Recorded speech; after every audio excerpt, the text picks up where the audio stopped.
तो चलिए आज की क्लास में फिर से हम सभी लोग देखने वाले हैं बिहार कर्जालय प्रचारी 2026 के लिए जीके जीएस का प्रैक्टिस सेट नंबर 2 को देखने वाले हैं। याद रखिएगा, जीके जीएस का प्रैक्टिस सेट नंबर 2 को देखने वाले हैं। और याद रखना बाबू, जीके जीएस से 40 प्रश्न पूछा जाता है। याद रखना आपसे लोग, जीके जीएस से टोटल 40 प्रश्न पूछा जाता है और ऐसे 40 प्रश्न लाए हैं जो न्यू पैटर्न पर आधारित है। याद रखिएगा, न्यू पैटर्न पर आधारित है। ऐसे 40 प्रश्न लेकर आए हैं जो न्यू पैटर्न पर आधारित है। और याद रखिएगा, ये बार-बार प्रश्न रिपीट होता है। याद रखिएगा, ये कुल प्रश्न बार-बार रिपीट होता है। तो आप सभी लोग क्लास को एंड तक जरूर वॉच कीजिएगा, जिसे पढ़कर आपको पता चल सके कि एग्जाम में किस टाइप का प्रश्न आता है। तो चलिए क्लास को शुरू करते हैं। और याद रखिएगा, ये प्रैक्टिस सेट नंबर 2 है। और याद रखिएगा, 8 बजे सुबह में हिंदी का क्लास आता है। हिंदी का क्लास होता है, सुबह में हिंदी का क्लास होता है। याद रखिएगा, हिंदी का 30 प्रश्न पूछ लिया जाता है। तो सुबह में 8 बजे हिंदी का क्लास होता है, तो सुबह में भी आप सभी लोग 8 बजे जुड़िएगा। तो चलिए क्लास को शुरू करते हैं। और ये जीके जीएस का प्रैक्टिस सेट नंबर 2 है। अगर आप प्रैक्टिस सेट नंबर 1 नहीं देखें तो उसका प्लेलिस्ट बना दिया गया है, आप सभी लोग देख सकते हैं। और इसमें 40 प्रश्न पूछा जाता है और 40 प्रश्न ऐसे प्रश्न लेकर आए हैं जो काफी इंपॉर्टेंट एंड सिलेक्टेड रहने वाला है। चलिए क्लास को शुरू करते हैं। तो पहला प्रश्न आपके स्क्रीन पर है कि लोकसभा के अध्यक्ष कौन है। बेहद इंपॉर्टेंट प्रश्न है। लोकसभा के अध्यक्ष कौन है? ऑप्शन है नरेंद्र मोदी, राहुल गांधी, ओम बिरला, राजनाथ सिंह। तो सभी लोग बताने का प्रयास कीजिएगा कि लोकसभा के अध्यक्ष कौन है। तो याद रखिएगा, लोकसभा के अध्यक्ष ओम बिरला है। ऑप्शन सी करेक्ट आंसर हो जाएगा। याद रखिएगा, ऑप्शन सी करेक्ट आंसर हो जाएगा। याद रखिएगा हमेशा के लिए, बिल्कुल सही जवाब दे रहे हैं आप सभी लोग। इसी तरह से आप सभी लोग जवाब देते चलिएगा।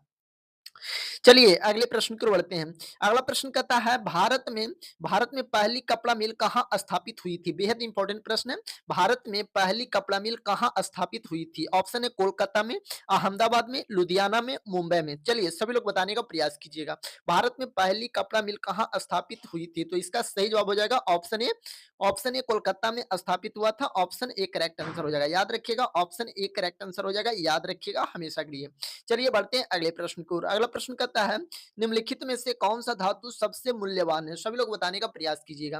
निम्नलिखित में से कौन सा धातु सबसे मूल्यवान है। ऑप्शन है सोना, चांदी, एल्युमिनियम, प्लेटिनम। सभी लोग बताने का प्रयास कीजिएगा। निम्नलिखित में से कौन सा धातु सबसे मूल्यवान है, तो याद रखिएगा इसका सही जवाब हो जाएगा ऑप्शन डी प्लेटिनम, जो कि सबसे ज्यादा मूल्यवान है। ऑप्शन डी करेक्ट आंसर हो जाएगा। याद रखिएगा, ऑप्शन डी करेक्ट आंसर हो जाएगा। चलिए बढ़ते हैं अगले प्रश्न की ओर। अगला प्रश्न कहता है, ब्रिटिश काल में बिहार में पहला कॉलेज कहाँ स्थापित हुआ था। बेहद इंपॉर्टेंट प्रश्न है ये। कुल प्रश्न बार बार एग्जाम में छपने वाला प्रश्न है। ब्रिटिश काल में बिहार में पहला कॉलेज कहाँ स्थापित हुआ था। ऑप्शन है पटना में, मुजफ्फरपुर में, आरा में, भागलपुर में। चलिए सभी लोग बताने का प्रयास कीजिएगा। तो 4 का सही जवाब हो जाएगा। याद रखिएगा, ऑप्शन ए पटना में हुआ था। याद रखिएगा, ब्रिटिश काल में बिहार में पहला कॉलेज कहाँ स्थापित हुआ था, तो पटना में स्थापित हुआ था। ऑप्शन ए करेक्ट आंसर हो जाएगा। याद रखिएगा, ऑप्शन ए करेक्ट आंसर हो जाएगा। चलिए बढ़ते हैं अगले प्रश्न की ओर। बिल्कुल सही जवाब दे रहे हैं आप सभी लोग।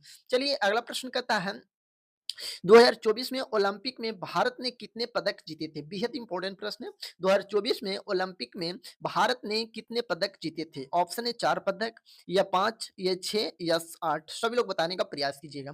5 नंबर प्रश्न का सभी का आंसर आना चाहिए। 2024 में ओलंपिक में भारत ने कुल कितने पदक जीते थे, तो याद रखिएगा 6 पदक जीते थे। ऑप्शन सी करेक्ट आंसर हो जाएगा। 6 पदक जीते थे। ऑप्शन सी करेक्ट आंसर हो जाएगा। याद रखिएगा हमेशा के लिए। चलिए बढ़ते हैं अगले प्रश्न की ओर। अगला प्रश्न कहता है कि लोकसभा चुनाव में समानता कितने वर्षों पर होता है। लोकसभा के चुनाव समानता कितने वर्षों पर होता है, सभी लोग बताने का प्रयास कीजिएगा। लोकसभा का चुनाव समानता कितने वर्षों पर होते हैं। ऑप्शन है 4 वर्षों पर, 5 वर्षों पर, 2 वर्षों पर, 6 वर्षों पर। सभी लोग बताने का प्रयास कीजिएगा।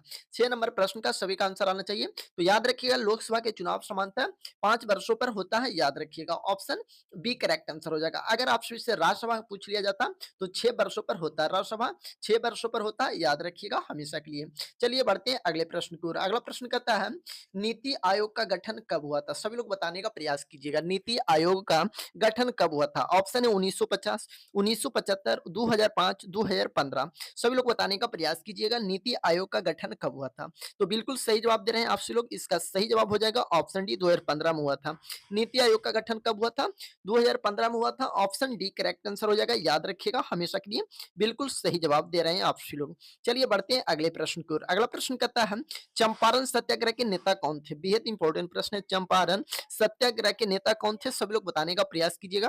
ऑप्शन है राजकुमार शुक्ला, सरदार पटेल, महात्मा गांधी, डॉक्टर राजेंद्र प्रसाद। चंपारण सत्याग्रह के नेता कौन थे?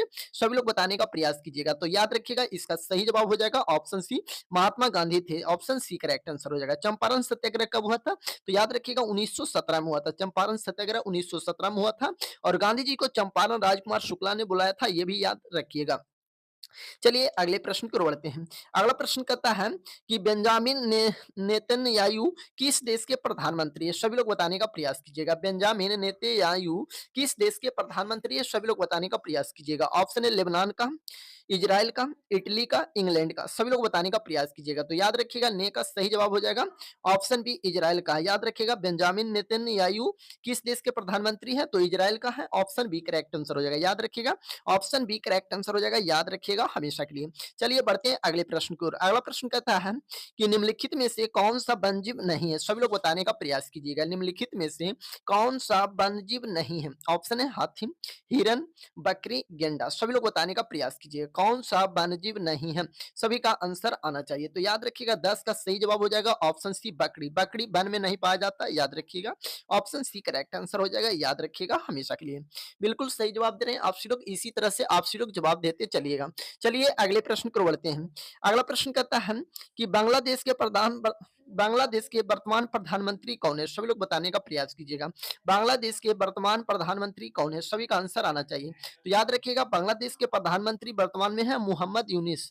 ऑप्शन बी करेक्ट आंसर हो जाएगा। याद रखिएगा ऑप्शन बी करेक्ट आंसर हो जाएगा। याद रखिएगा हमेशा के लिए। ऑप्शन बी करेक्ट आंसर हो जाएगा। याद रखिएगा हमेशा के लिए। चलिए जी अगले प्रश्न को बढ़ते हैं। अगला प्रश्न कहता है विनेश फोगाट का संबंध किस क्रीड़ा से है? विनेश फोगाट का संबंध किस क्रीड़ा से है? सभी लोग बताने का प्रयास कीजिएगा। ऑप्शन है मैराथन दौड़ से, या मुक्केबाजी से, या कुश्ती से, या तीरंदाजी से। सभी लोग बताने का प्रयास कीजिएगा। 12 नंबर प्रश्न का सभी का आंसर आना चाहिए कि विनेश फोगाट का संबंध किस क्रीड़ा से? तो याद रखिएगा कुश्ती से है। ऑप्शन सी करेक्ट आंसर हो जाएगा। याद रखिएगा ऑप्शन सी करेक्ट आंसर हो जाएगा। याद रखिएगा हमेशा के लिए। चलिए बढ़ते हैं अगले प्रश्न की ओर। अगला प्रश्न कहता है कि इनमें से कौन सा प्राकृतिक संसाधन नहीं है? सभी लोग बताने का प्रयास कीजिएगा। इनमें कौन सा प्राकृतिक संसाधन नहीं है? ऑप्शन है जल, खनिज, भवन, भूमि। सभी लोग बताने का प्रयास कीजिएगा। तो 13 का सही जवाब हो जाएगा। याद रखिएगा ऑप्शन सी भवन हो जाएगा। याद रखिएगा ऑप्शन सी करेक्ट आंसर हो जाएगा। याद रखिएगा ऑप्शन सी करेक्ट आंसर हो जाएगा। अगले प्रश्न की ओर बढ़ते हैं। अगला प्रश्न कहता है इनमें से कौन सा ध्वनि प्रदूषण का कारण नहीं है? सभी लोग बताने का प्रयास कीजिएगा। इनमें से कौन सा ध्वनि प्रदूषण का कारण नहीं है? ऑप्शन है लाउड स्पीकर, यातायात के साधन, रसायन, मशीनों का शोर। सभी लोग बताने का प्रयास कीजिएगा। तो याद रखिएगा 14 का सही जवाब हो जाएगा ऑप्शन सी रसायन। रसायन ध्वनि का प्रदूषण का कारक नहीं है। ऑप्शन सी करेक्ट आंसर हो जाएगा। याद रखिएगा हमेशा के लिए। चलिए बढ़ते हैं अगले प्रश्न की ओर। अगला प्रश्न कहता है कि संयुक्त राज्य अमेरिका के उपराष्ट्रपति का क्या नाम है? सभी लोग बताने का प्रयास कीजिएगा। संयुक्त राज्य अमेरिका के उपराष्ट्रपति का क्या नाम है? सभी का आंसर आना चाहिए। ऑप्शन है डोनाल्ड ट्रंप, जियो बाइडेन, कमला हैरिस, हेनी ब्रेफोर्ड। सभी लोग बताने का प्रयास कीजिएगा। 15 का सही जवाब हो जाएगा। याद रखिएगा कमला हैरिस है। ऑप्शन सी करेक्ट आंसर हो जाएगा। याद रखिएगा ऑप्शन सी करेक्ट आंसर हो जाएगा। याद रखिएगा हमेशा के लिए। चलिए जी बढ़ते हैं अगले प्रश्न की ओर। अगला प्रश्न कहता है राजग का पूरा रूप क्या है? सभी लोग बताने का प्रयास कीजिएगा। राजग का पूरा रूप क्या है? तो याद रखिएगा राजग का पूरा रूप है राष्ट्रीय जनतांत्रिक गठबंधन है। ऑप्शन ए करेक्ट आंसर हो जाएगा। राष्ट्रीय जनतांत्रिक गठबंधन है। ऑप्शन ए करेक्ट आंसर हो जाएगा। याद रखिएगा हमेशा के लिए। चलिए जी बढ़ते हैं अगले प्रश्न की ओर। अगला प्रश्न कहता है कि बिहार की अर्थव्यवस्था आधारित है। सभी लोग बताने का प्रयास कीजिएगा। बिहार की अर्थव्यवस्था आधारित है। ऑप्शन है कृषि पर, या उद्योग पर, या व्यापार पर, या सरकारी नौकरी पर। सभी लोग बताने का प्रयास कीजिएगा। बिहार की अर्थव्यवस्था किस पर आधारित है? तो याद रखिएगा कृषि पर आधारित है। ऑप्शन ए करेक्ट आंसर हो जाएगा। याद रखिएगा ऑप्शन ए करेक्ट आंसर हो जाएगा। याद रखिएगा हमेशा के लिए। चलिए बढ़ते हैं अगले प्रश्न की ओर। अगला प्रश्न है बेहद इंपॉर्टेंट प्रश्न है। नेपाल की राजधानी है। सभी लोग बताने का प्रयास कीजिएगा। नेपाल की राजधानी कहाँ है? ऑप्शन है थिम्पू है, या काठमांडू है, या लहसा है, या यौगुन है। सभी लोग बताने का प्रयास कीजिएगा। तो याद रखिएगा नेपाल की राजधानी काठमांडू है। याद रखिएगा नेपाल की राजधानी कहाँ है? काठमांडू है। ऑप्शन बी करेक्ट आंसर हो जाएगा, याद रखिएगा हमेशा के लिए। चलिए जी बढ़ते हैं अगले प्रश्न को। अगला प्रश्न कहता है कि महिलाओं के लिए आरक्षण की व्यवस्था, सभी लोग बताने का प्रयास कीजिएगा। महिलाओं के लिए आरक्षण की व्यवस्था किसमें, संसद में या मंत्रिमंडल में या न्यायपालिका में या पंचायती राज व्यवस्था में, सभी लोग बताने का प्रयास कीजिएगा। 19 का सही जवाब क्या होगा? तो याद रखिएगा महिलाओं के लिए आरक्षण की व्यवस्था पंचायती राज व्यवस्था में है। ऑप्शन डी करेक्ट आंसर हो जाएगा, याद रखिएगा ऑप्शन डी करेक्ट आंसर हो जाएगा। अगले प्रश्न को बढ़ते हैं। अगला प्रश्न कहता है कि निम्नलिखित में से कौन सी प्राकृतिक आपदा नहीं है, सभी लोग बताने का प्रयास कीजिएगा। निम्नलिखित में से कौन सी प्राकृतिक आपदा नहीं है? ऑप्शन है बाढ़, भूकंप, भूस्खलन, रेल दुर्घटना, सभी लोग बताने का प्रयास कीजिएगा। सभी का आंसर आना चाहिए। निम्नलिखित में से कौन सी प्राकृतिक आपदा नहीं है? तो याद रखिएगा रेल दुर्घटना प्राकृतिक आपदा नहीं है, जबकि याद रखिएगा ऑप्शन डी करेक्ट आंसर हो जाएगा। रेल दुर्घटना प्राकृतिक आपदा नहीं है, याद रखिएगा हमेशा के लिए। चलिए जी बढ़ते हैं अगले प्रश्न को। अगला प्रश्न कहता है कि 1857 के संघर्ष में बिहार का महान योद्धा कौन थे? सभी लोग बताने का प्रयास कीजिएगा। 1857 के संघर्ष में बिहार के महान योद्धा कौन थे? ऑप्शन है पीरली, कुंवर सिंह, अमर सिंह, निशान सिंह। 21 का सभी लोग बताने का प्रयास कीजिएगा। तो याद रखिएगा 1857 से का नेतृत्व बिहार से किसने किया था? तो याद रखिएगा कुंवर सिंह ने किया था। बिहार से कुंवर सिंह ने किया था। ऑप्शन बी करेक्ट आंसर हो जाएगा। और बात किया जाए पीर अली कहाँ से किया था? तो ये पटना से किया था, याद रखिएगा हमेशा के लिए। चलिए बढ़ते हैं अगले प्रश्न को। अगला प्रश्न कहता है बिरसा भगवान का संबंध किस जनजाति से था? बिरसा भगवान का संबंध किस जनजाति से था? सभी लोग बताने का प्रयास कीजिएगा। ये कुल प्रश्न बार बार रिपीट होता है, याद रखिएगा। ये कुल प्रश्न बार बार रिपीट होता है, याद रखिएगा। ये कुल प्रश्न बार बार रिपीट होता है। बिरसा भगवान का संबंध किस जनजाति से था? ऑप्शन है संथाल से या मुंडा से या थारू से या चुआर से। तो 22 का सभी लोग बताने का प्रयास कीजिएगा। तो बिल्कुल सही जवाब दे रहे हैं आप सभी लोग। इसका सही जवाब हो जाएगा ऑप्शन बी मुंडा से। बिरसा भगवान का संबंध किस जनजाति से था? तो याद रखिएगा मुंडा से था। ऑप्शन बी करेक्ट आंसर हो जाएगा। चलिए जी बढ़ते हैं अगले प्रश्न की ओर। अगला प्रश्न कहता है 2024 ओलंपिक खेलों का आयोजन किस देश में हुआ था? सभी लोग बताने का प्रयास कीजिएगा। 2024 ओलंपिक खेलों का आयोजन किस देश में हुआ था? ऑप्शन है जर्मनी में, इटली में, फ्रांस में, रूस में। सभी लोग बताने का प्रयास कीजिएगा। 23 नंबर प्रश्न का सभी का आंसर आना चाहिए। 2024 ओलंपिक खेलों का आयोजन किस देश में हुआ था? तो याद रखिएगा फ्रांस का पेरिस शहर में हुआ था। ऑप्शन सी करेक्ट आंसर हो जाएगा। याद रखिएगा फ्रांस का पेरिस शहर में हुआ था। ऑप्शन सी करेक्ट आंसर हो जाएगा, याद रखिएगा हमेशा के लिए। चलिए बढ़ते हैं अगले प्रश्न की ओर। अगला प्रश्न कहता है संसार का सबसे बड़ा महादेश कौन सा? बेहद इंपॉर्टेंट प्रश्न है। संसार का सबसे बड़ा महादेश कौन सा? सभी का आंसर आना चाहिए। ऑप्शन है यूरोप, अफ्रीका, एशिया, ऑस्ट्रेलिया। 24 का सभी लोग बताने का प्रयास कीजिएगा। संसार का सबसे बड़ा महादेश कौन सा? तो याद रखिएगा एशिया महादेश है। ऑप्शन सी करेक्ट आंसर हो जाएगा। याद रखिएगा एशिया महादेश संसार का सबसे बड़ा महादेश है। तो ऑप्शन सी करेक्ट आंसर हो जाएगा, याद रखिएगा हमेशा के लिए। चलिए बढ़ते हैं अगले प्रश्न को। अगला प्रश्न कहता है कि भारत का केंद्रीय बैंक कौन सा? बेहद इंपॉर्टेंट प्रश्न है। भारत का केंद्रीय बैंक कौन सा है? ऑप्शन है स्टेट बैंक ऑफ इंडिया, भारतीय reserve bank, Indian bank, bank of India. सभी लोग बताने का प्रयास कीजिएगा। 25 का सभी लोग बताने का प्रयास कीजिएगा कि भारत का केंद्रीय बैंक कौन सा? तो याद रखिएगा भारत का केंद्रीय बैंक भारतीय रिजर्व बैंक है। ऑप्शन बी करेक्ट आंसर हो जाएगा। याद रखिएगा ऑप्शन बी करेक्ट आंसर हो जाएगा। भारत का केंद्रीय बैंक भारतीय रिजर्व बैंक है। ऑप्शन बी करेक्ट आंसर हो जाएगा। अगले प्रश्न को बढ़ते हैं। अगला प्रश्न कहता है कि 1942 में पटना में सचिवालय गोलीकांड कब हुआ था? 1942 में पटना में सचिवालय गोलीकांड कब हुआ था? ऑप्शन है 9 अगस्त, 10 अगस्त, 11 अगस्त, 12 अगस्त। सभी लोग बताने का प्रयास कीजिएगा। 1942 में पटना में सचिवालय गोलीकांड कब हुआ था? तो याद रखिएगा इसका सही जवाब हो जाएगा 11 अगस्त 1942 को हुआ था। 11 अगस्त 1942 को हुआ था, याद रखिएगा गोलीकांड सचिवालय में। ऑप्शन सी करेक्ट आंसर हो जाएगा। याद रखिएगा ऑप्शन सी करेक्ट आंसर हो जाएगा। चलिए बढ़ते हैं अगले प्रश्न की ओर। अगला प्रश्न कहता है बिल्कुल सही जवाब दे रहे हैं। अगला प्रश्न कहता है भारत की स्वतंत्रता के बाद बिहार के प्रथम मुख्यमंत्री कौन थे? सभी लोग बताने का प्रयास कीजिएगा। चलिए सभी का आंसर आ रहा है, बिल्कुल सही जवाब दे रहे हैं आप लोग। भारत की स्वतंत्रता के बाद बिहार के प्रथम मुख्यमंत्री कौन थे? ऑप्शन है जयराम दास दौलत राम, श्री कृष्ण सिंह, अनुग्रह नारायण सिंह, मोहम्मद यूनिस। सभी लोग बताने का प्रयास कीजिएगा। भारत की स्वतंत्रता के बाद बिहार के प्रथम मुख्यमंत्री कौन थे? बेहद इंपॉर्टेंट प्रश्न है। तो याद रखिएगा 27 का सही जवाब हो जाएगा ऑप्शन बी श्री कृष्ण सिंह थे। ऑप्शन बी करेक्ट आंसर हो जाएगा। याद रखिएगा श्री कृष्ण सिंह थे। ऑप्शन बी करेक्ट आंसर हो जाएगा, याद रखिएगा हमेशा के लिए। चलिए बढ़ते हैं अगले प्रश्न की ओर। अगला प्रश्न कहता है जापान की मुद्रा क्या कहलाती है? सभी लोग बताने का प्रयास कीजिएगा। बेहद इंपॉर्टेंट प्रश्न है। जापान की मुद्रा क्या कहलाती है? ऑप्शन है डॉलर, येन, युआन, लीरा। सभी लोग बताने का प्रयास कीजिएगा। जापान की मुद्रा क्या कहलाती है? तो याद रखिएगा, जापान की मुद्रा क्या कहलाती है? तो याद रखिएगा येन कहलाती है। ऑप्शन बी करेक्ट आंसर हो जाएगा। याद रखिएगा ऑप्शन बी करेक्ट आंसर हो जाएगा। याद रखिएगा हमेशा के लिए। चलिए बढ़ते हैं अगले प्रश्न की ओर। अगला प्रश्न कहता है कि बिहार में प्रथम जूस सफारी कहाँ स्थित है? सभी लोग बताने का प्रयास कीजिएगा। बिहार में प्रथम जूस सफारी कहाँ? ऑप्शन है राजगीर में, नालंदा में, वाल्मीकि नगर में, गया में। सभी लोग बताने का प्रयास कीजिएगा। बिहार में प्रथम जूस सफारी कहाँ? बिल्कुल सही जवाब दे रहे हैं, बिल्कुल सही जवाब दे रहे हैं आप सभी लोग, बिल्कुल सही जवाब दे रहे हैं। इसका सही जवाब हो जाएगा ऑप्शन ए राजगीर में है। बिहार में प्रथम जूस सफारी कहाँ स्थित है? तो राजगीर में है। ऑप्शन ए करेक्ट आंसर हो जाएगा। बिल्कुल सही जवाब दे रहे हैं, ऑप्शन ए करेक्ट आंसर हो जाएगा। चलिए बढ़ते हैं अगले प्रश्न की ओर। अगला प्रश्न कहता है जल संसाधन का सबसे अधिक उपयोग किस काम में होता है? सभी लोग बताने का प्रयास कीजिएगा। जल संसाधन का सबसे अधिक उपयोग किस काम में होता है? ऑप्शन है पेयजल की प्राप्ति में, खेतों की सिंचाई में, मछली पालन में, ऊर्जा उत्पादन में। इसका सभी लोग बताने का प्रयास कीजिएगा। जल संसाधन का सबसे अधिक उपयोग किस काम में होता है? तो याद रखिएगा जल संसाधन का सबसे अधिक उपयोग खेतों की सिंचाई में होता है। ऑप्शन बी करेक्ट आंसर हो जाएगा। याद रखिएगा ऑप्शन बी करेक्ट आंसर हो जाएगा। खेतों की सिंचाई में होता है। ऑप्शन बी करेक्ट आंसर हो जाएगा। याद रखिएगा हमेशा के लिए। चलिए अगले प्रश्न को बढ़ते हैं। अगला प्रश्न कहता है भारतीय संविधान में कितने मौलिक अधिकारों की चर्चा है? सभी लोग बताने का प्रयास कीजिएगा। भारतीय संविधान में कितने मौलिक अधिकारों की चर्चा है? सभी लोग बताने का प्रयास कीजिएगा। तो भारतीय संविधान में कितने मौलिक अधिकारों की चर्चा है? तो याद रखिएगा बिल्कुल सही जवाब दे रहे हैं, 6 मौलिक अधिकारों की चर्चा है।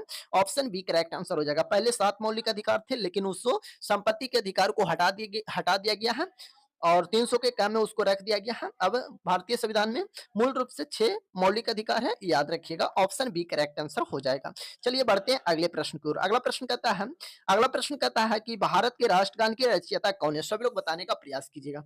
भारत के राष्ट्रगान के रचयिता कौन है? ऑप्शन है बंकिम चंद्र चटर्जी, रविंद्रनाथ ठाकुर, अल्लामा इकबाल, भीमराव अंबेडकर। सभी लोग बताने का प्रयास कीजिएगा। तो भारत के राष्ट्रगान की रचयिता कौन है? तो याद रखिएगा राष्ट्रगान की रचयिता रविंद्रनाथ टैगोर है। ऑप्शन बी करेक्ट आंसर हो जाएगा। याद रखिएगा ऑप्शन बी करेक्ट आंसर हो जाएगा। याद रखिएगा बिल्कुल सही जवाब दे रहे हैं आप सभी लोग। रविंद्रनाथ ठाकुर हो जाएगा। याद रखिएगा। चलिए अगले प्रश्न को बढ़ते हैं। अगला प्रश्न कहता है प्लासी का युद्ध कब लड़ा गया था? सभी लोग बताने का प्रयास कीजिएगा। प्लासी का युद्ध कब लड़ा गया था? सभी लोग बताने का प्रयास कीजिएगा। ऑप्शन है 1750 में, 1752 में, 1757 में, 1761 में। सभी का आंसर आना चाहिए। प्लासी का युद्ध कब लड़ा गया था? तो याद रखिएगा 1757 में लड़ा गया था। ऑप्शन सी करेक्ट आंसर हो जाएगा। 1757 में लड़ा गया था। ऑप्शन सी करेक्ट आंसर हो जाएगा। याद रखिएगा हमेशा के लिए बिल्कुल सही जवाब दे रहे हैं। चलिए बढ़ते हैं अगले प्रश्न की ओर। अगला प्रश्न कहता है भारत में कितने राज्य हैं? सभी का आंसर आना चाहिए। भारत में कुल कितने राज्य हैं? सभी का आंसर आना चाहिए। तो ये तो सब जानते हैं। भारत में 28 राज्य हैं। याद रखिएगा बिल्कुल सही जवाब दे रहे हैं और 8 केंद्र शासित प्रदेश है। ऑप्शन सी करेक्ट आंसर हो जाएगा। 8 केंद्र शासित प्रदेश है। याद रखिएगा हमेशा के लिए। चलिए अगले प्रश्न को बढ़ते हैं। अगला प्रश्न है भारत का राष्ट्रीय पक्षी क्या? ये भी सब लोग जानते होंगे। भारत का राष्ट्रीय पक्षी क्या है? तो याद रखिएगा भारत का राष्ट्रीय पक्षी मोर है। ये तो सबको जानते होंगे। ऑप्शन बी करेक्ट आंसर हो जाएगा। भारत का राष्ट्रीय पशु बाघ है। याद रखिएगा भारत का राष्ट्रीय मछली गंगा डॉल्फिन है। याद रखिएगा भारत का राष्ट्रीय नदी गंगा है। ये कुल भी याद रखिएगा। चलिए अगले प्रश्न को बढ़ते हैं। अगला प्रश्न कहता है कि निम्नलिखित में से कौन सी फसल खरीफ फसल नहीं है? सभी लोग बताने का प्रयास कीजिएगा। निम्नलिखित में से कौन सी फसल खरीफ फसल नहीं है? ऑप्शन है गेहूं में, मक्का हो गया, धान हो गया या गन्ना हो गया। सभी लोग बताने का प्रयास कीजिएगा। निम्नलिखित में से कौन सी फसल खरीफ फसल नहीं है? तो याद रखिएगा गेहूं खरीफ फसल नहीं है, रबी फसल है। याद रखिएगा ऑप्शन ए करेक्ट आंसर हो जाएगा। याद रखिएगा हमेशा के लिए। चलिए जी बढ़ते हैं अगले प्रश्न को। अगला प्रश्न कहता है निम्नलिखित में से किसे 2024 में भारत रत्न दिया गया था? सभी लोग बताने का प्रयास कीजिएगा। निम्नलिखित में से किसे 2024 में भारत रत्न मरणोपरांत दिया गया था? ऑप्शन है कर्पूरी ठाकुर को, लाल कृष्ण आडवाणी को, जयप्रकाश नारायण को, एपीजे अब्दुल कलाम को। तो 37 का सभी लोग बताने का प्रयास कीजिएगा। 2024 में भारत रत्न मरणोपरांत किसे दिया गया है? तो याद रखिएगा कर्पूरी ठाकुर को दिया गया था। ऑप्शन ए करेक्ट आंसर हो जाएगा। याद रखिएगा ऑप्शन ए करेक्ट आंसर हो जाएगा। चलिए बढ़ते हैं अगले प्रश्न की ओर। अगला प्रश्न कहता है निम्नलिखित में से कौन सा वर्ण व्यवस्था शामिल नहीं है? निम्नलिखित में से कौन वर्ण व्यवस्था में शामिल नहीं है? तो याद रखिएगा इसका सही जवाब हो जाएगा ऑप्शन डी अंत्योदय, जो कि वर्ण व्यवस्था में शामिल नहीं है। ऑप्शन डी करेक्ट आंसर हो जाएगा। चलिए बढ़ते हैं अगले प्रश्न की ओर। अगला प्रश्न बेहद इंपॉर्टेंट प्रश्न है। सौर मंडल में कितने ग्रह हैं? सभी लोग बताने का प्रयास कीजिएगा। सौर मंडल में कितने ग्रह हैं? सभी का आंसर आना चाहिए। तो याद रखिएगा सौर मंडल में कुल कितने ग्रह हैं? तो 8 ग्रह है? ऑप्शन सी करेक्ट आंसर हो जाएगा। सौरमंडल में 8 ग्रह हैं, याद रखिएगा हमेशा के लिए। चलिए बढ़ते हैं अगले प्रश्न की ओर। अगला प्रश्न कहता है कि बिहार के किस फल की खेती अधिक मात्रा में नहीं होता? बिहार में किस फल की खेती अधिक मात्रा में नहीं होती है? ऑप्शन है केला, लीची, आम, सेब। सभी लोग बताने का प्रयास कीजिएगा। बिहार में किस फल की खेती अधिक मात्रा में नहीं होती है? तो इसका सही जवाब हो जाएगा, याद रखिएगा, सेब। सेब सबसे ज्यादा जम्मू कश्मीर में होता है, याद रखिएगा। ऑप्शन यहाँ पर डी करेक्ट आंसर हो जाएगा। तो दोस्तों ये था प्रैक्टिस सेट, बिहार कार्यालय प्राचार्य का प्रैक्टिस सेट नंबर 2 था, याद रखिएगा। अगर आप प्रैक्टिस सेट नंबर 1 नहीं देखें तो इसका प्लेलिस्ट बना दिया गया, आप लोग देख सकते हैं। तो चलिए क्लास एंड हो चुका है और क्लास आप सभी को कैसा लगा इसका जवाब कमेंट बॉक्स में जरूर बताइएगा। क्लास कैसा लगा इसका जवाब आप सभी लोग कमेंट बॉक्स में बताइएगा। और डेली क्लास 8 बजे शाम को होता है और सुबह में 8 बजे होता है हिंदी का। सुबह में 8 बजे हिंदी का होता है, आप सभी लोग सुबह में भी 8 बजे जुड़िएगा। सुबह में भी 8 बजे हिंदी का क्लास होता है, तो सुबह में 8 बजे आप सभी लोग जुड़िएगा। तो चलिए क्लास एंड हो चुका है। सभी को थैंक यू पूरा वीडियो वॉच करने के लिए, सभी को थैंक यू। चलिए फिर मिलते हैं अगले प्रैक्टिस सेट में, तब तक के लिए जय हिंद जय भारत।